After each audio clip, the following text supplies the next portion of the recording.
పెళ్ళి గిల్లీ కజ్జా తొక్కుడు బిళ్ళ బిళ్ళంగోడు చెమ్మ చెక్క మా ఇల్లు బొమ్మరిల్లు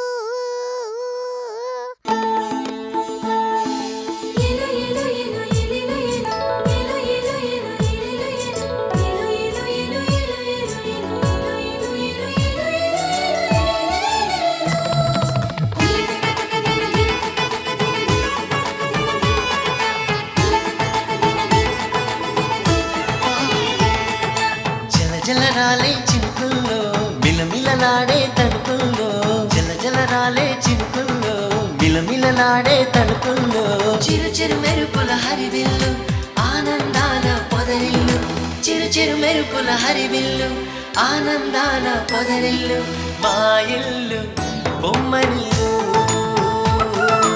అందాల హరివిల్లు మా ఇల్లు బొమ్మరిల్లు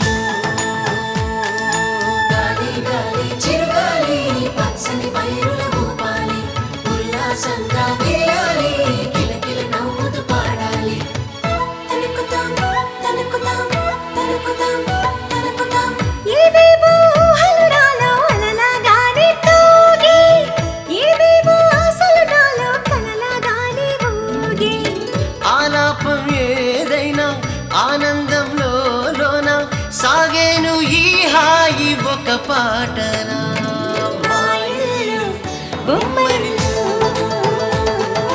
అందాల హరివిల్లు మా ఇల్లు బొమ్మరిల్లు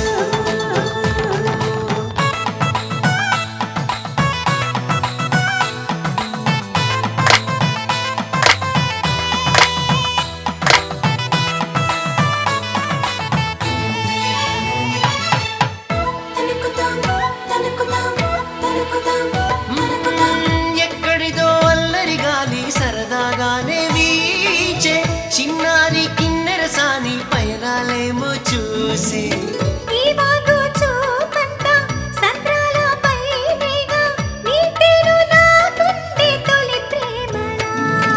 మా ఇల్లు బొమ్మరిల్లు అందాల హరివిల్లు మా ఇల్లు బొమ్మరిల్లు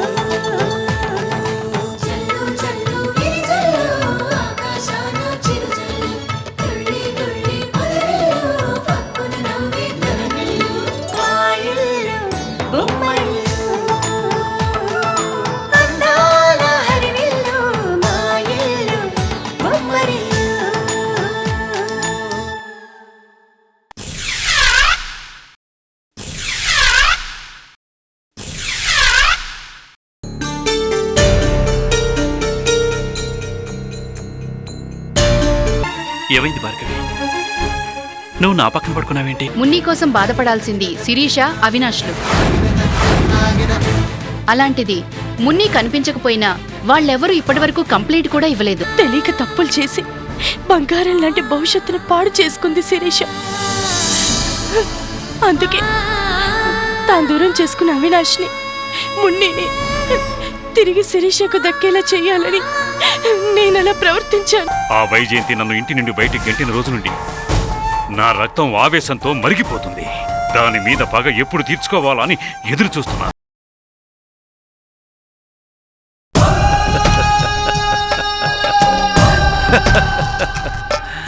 బ్రహ్మాండమైన ఐడియా వచ్చింది సుందరం. ఇక చూసుకో కథ ఎలా నడిపిస్తాను. ఏంటి సార్, ఏంటి ఐడియా? ఆవు పాలు పితకాలంటే దూడను ఉపయోగించాలి. వైజయంతి పొగరు దించాలంటే శిరీషను ఉపయోగించాలి. ఓరి దుర్మార్గుడా, తల్లి కూతుళ్ళకి ఫిట్టింగ్ పెట్టబోతున్నావు అన్నమాట. నాశనం అయిపోతావురా. వాళ్ళ ఉసురు పోసుకొని పుట్టగతులు లేకుండా పోతావు. ఏంటి సుందరం, నా ఐడియా చెప్పగానే అలా బీసుకుపోయావు? అబ్బే ఏం లేదు సార్, అసలు మీకు ఇంత గొప్ప ఐడియాలు ఎలా వస్తున్నాయని ఆలోచిస్తున్నాను.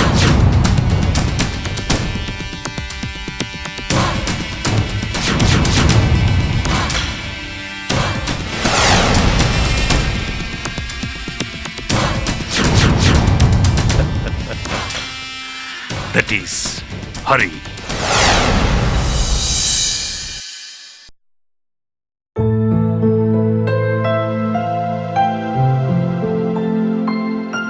అవినాష్ గారు, మున్ని ఏమైంది? ఏమైనా తెలిసిందా? లేదు, తెలియలేదు. అసలు మీకేమైంది? మున్నీకేమైందో తెలియక నేను కుమిలిపోతుంటే మీకు మాత్రం చీమ కుట్టినట్లు కూడా లేదు. హాయిగా మీ పాటికి మీరు తిరుగుతున్నారు. ఆఫీస్ అంటూ చీకు చింత లేకుండా మీ పనులు మీరు చేసుకుంటున్నారు. చెప్పండి, ఎందుకు ఇలా ప్రవర్తిస్తున్నారు? మున్నిని ప్రాణం కంటే ఎక్కువగా ప్రేమించే మీరు మున్ని కనిపించకపోయినా పట్టించుకోవడం లేదంటే నాకెందుకో మీ పైన అనుమానంగా ఉంది. మీరెందుకో మున్నిని దూరం చేసుకోవటానికి ప్రయత్నిస్తున్నారు. అవును, నిజమే. నువ్వు చెప్పింది అక్షరాల నిజమే. నేను మున్నిని దూరం చేసుకోవాలని చూస్తున్నాను. ఎందుకో తెలుసా? నాకు ఏడుపంటే గిట్టదు. ఇన్నాళ్ళు మున్నిని నువ్వు చూసుకునేదానివి, అందువల్ల నాకే ఇబ్బంది అనిపించలేదు. కానీ నువ్వు అసలు మున్నిని పట్టించుకోవడమే మానేశావు. దాంతో అది నా దగ్గరకు వచ్చి 24 గంటలు నన్ను సతాయించడం మొదలుపెట్టింది. అందుకే మున్ని కనిపించడం లేదు అని తెలిసినప్పటి నుంచి నాకు తలనొప్పి వదిలిందనిపించింది. అవినాష్ గారు, అసలు మీరు కన్న తండ్రేనా? ఆ మాటలు ఎలా మాట్లాడగలుగుతున్నారు? మున్నీకేమన్నా జరిగిందా? నేను మిమ్మల్ని వదిలిపెట్టను. నా మున్ని నాకు కావాలి. నా మున్ని నాకు కావాలి. నా మున్ని నాకు కావాలి. నా మున్ని నాకు కావాలి. నా మున్ని నాకు కావాలి. నా మున్ని నాకు కావాలి.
Mummy, Munni, mummy, Munni, mummy,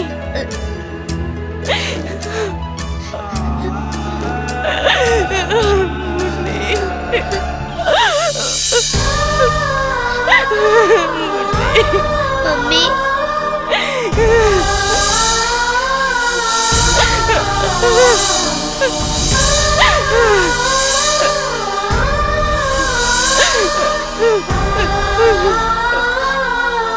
mummy, Munni, mummy,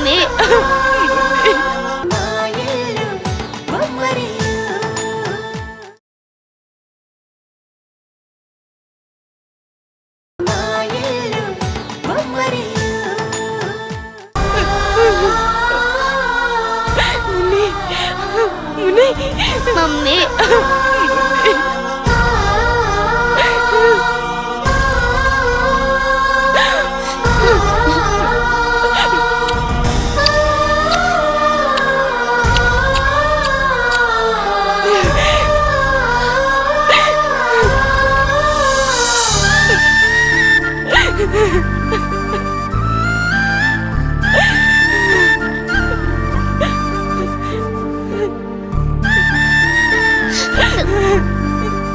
ఎన్ని రోజులు ఏమైందమ్మా ఈ ప్రేమ?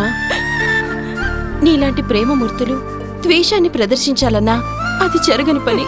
అదే నివురుగప్పిన నిప్పులా ఏదో ఒకరోజు ప్రేమ బయటపడక తప్పదు. ఇది నిరూపించాలనే నేను అవినాష్లు కలిసి ఆడిన నాటకం ఇది. 2 రోజులు మున్ని కనిపించకపోయేసరికి మున్నీని నీవెంత ప్రేమిస్తున్నావో బయటపడింది. చాలు, ఇక నా బిడ్డకు ఏ లోటు ఉండదు. అవినాష్, చూసావు కదా, మున్నీకి నిజమైన ప్రేమను అందించగలిగేది ఒక భార్గవే. ఇక మున్నీకి ఏ లోటు ఉండదు.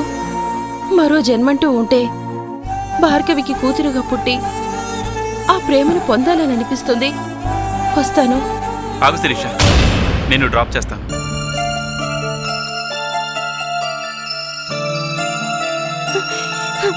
మున్ని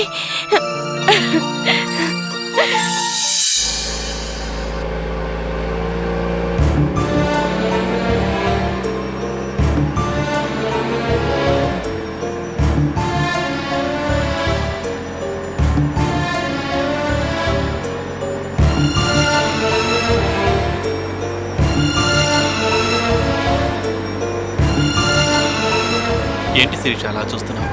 మిమ్మల్ని చూస్తుంటే నేను జీవితంలో ఏం కోల్పోయానో తెలుస్తుంది అవినాష్.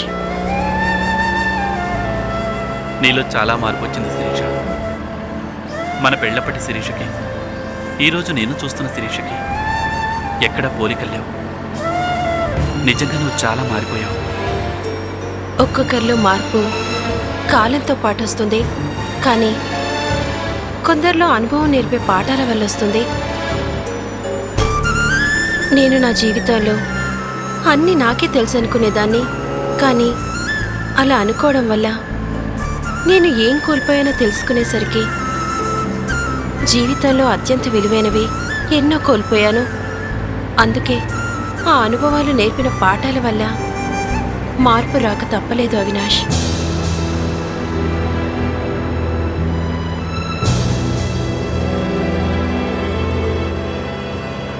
ఏమైంది శిరీష? ఎందుకలా బాధపడుతున్నావు? కాలచక్రాన్ని వెనక్కి తిప్పే శక్తిని ఆ భగవంతుడు నాకు ప్రసాదిస్తే మళ్ళీ నీకు భార్యగా, మున్నీకి తల్లిగా ఉండాలనిపిస్తుంది అవినాష్.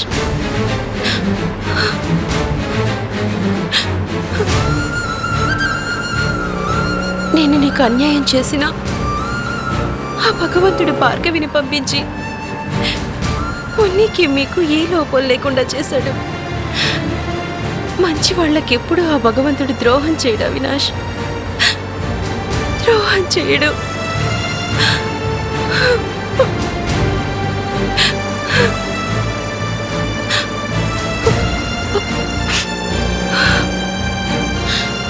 ఐఎమ్ సారీ అవినాష్, నిన్ను బాధ పెడితే నన్ను క్షమించు.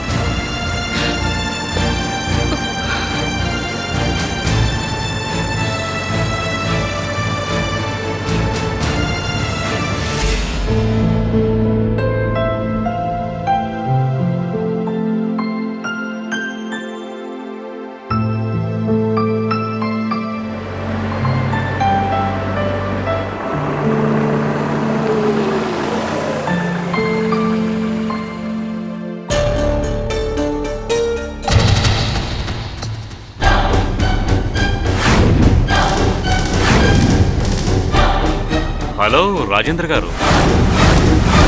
హరి, నువ్వా? ఏం రాజేంద్ర, పాపం నడుచుకుంటూ వెళ్తున్నావు? ఉన్న ఆ డ్రైవర్ పోస్ట్ కూడా పోయిందనుకుంటాను. పోతే పోనీలే, పోనీ నా దగ్గర డ్రైవర్గా చేరకూడదు? హరి, నీ దగ్గర డ్రైవర్గా పనిచేయటమా? అది నా కంఠంలో ప్రాణం ఉండగా జరగదు. సింహం ఆకలైనంత మాత్రాన గడ్డి తినదురా. సింహం ఎప్పటికైనా రారాజే, అది గుర్తుంచుకో.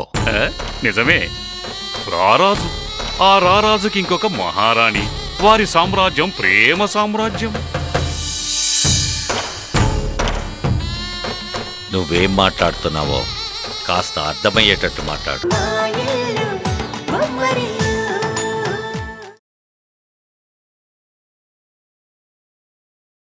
మా ఇల్లు బొమ్మరిల్లు.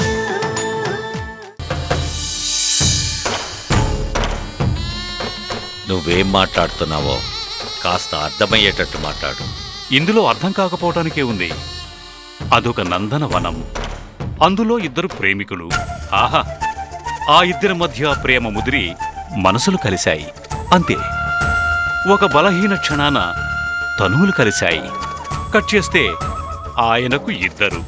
పాపం, ఆమె నీడలేని ఆడది. హరి, ఆపు నీ వాగుడు.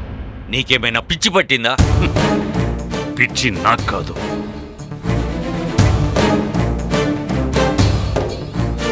ఈ ఫోటోలు చూస్తే నీకు పడుతుంది పిచ్చి.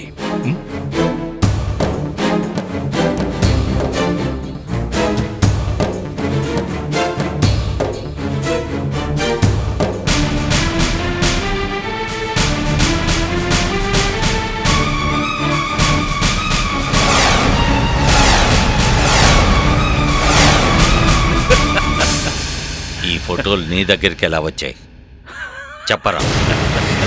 చెప్పు, ఫోటోలు ఎలా వచ్చాయి చెప్పరా?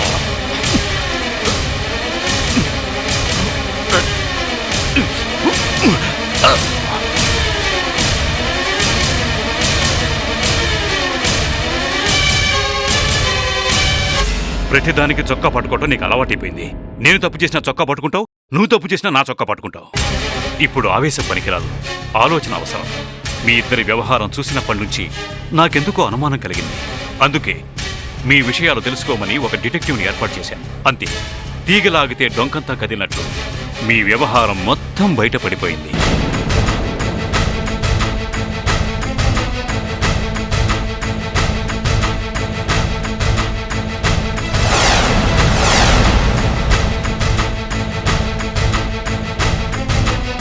రాజేంద్ర, నువ్వు చాలా తెలివైనవాడవనుకున్నాను. మరీ ఇంత చీపుగా ఆలోచిస్తావనుకోలేదు. ఫోటోలు చింపేస్తే నెగటివ్లు ఏమవుతాయో చెప్పు. 100, 1000, లక్షలు ఎన్ని కావాలంటే అన్ని ఫోటోలు రప్పించగలను.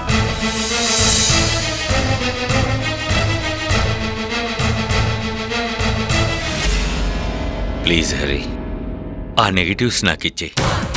అది పద్ధతి రాజేంద్ర. అయినా ఇక్కడికి నేను ఎందుకు వచ్చానో తెలుసా నీకు? ఆ నెగటివ్స్ నీకు ఇచ్చేస్తానని చెప్పడానికే. మరి ఇచ్చేసే, ప్లీజ్ ఇచ్చేసే. ఇస్తా, మరి నాకేమిస్తావు? నా దగ్గర ఏముంది నీకు ఇవ్వటానికి? నా ఆస్తి అంతస్తు అన్నీ పోయాయి, అన్నీ పోయాయి. అది నీకు తెలుసు కదా. తెలుసు. అయినా వాటిని మించిన ఆస్తి నీ దగ్గర ఉందిగా. ఏంటది? వైజయంతి. అరే చ నా ఉద్దేశం అది కాదు. వైజయంతి నీ మనిషి కదా. అందులోనూ ఈ వ్యవహారం మీ ఇద్దరికీ సంబంధించింది కదా. అందుకే వైజయంతితో మాట్లాడి నేనడిగింది ఏర్పాటు చేయి.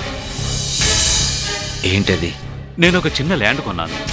దాని విలువ 20 కోట్లే. ఆ డబ్బేదో వైజయంతిని అడిగి సర్దుబాటు చేసావనుకో, మీ నెగటివ్స్ మీకు ఇచ్చేస్తాను.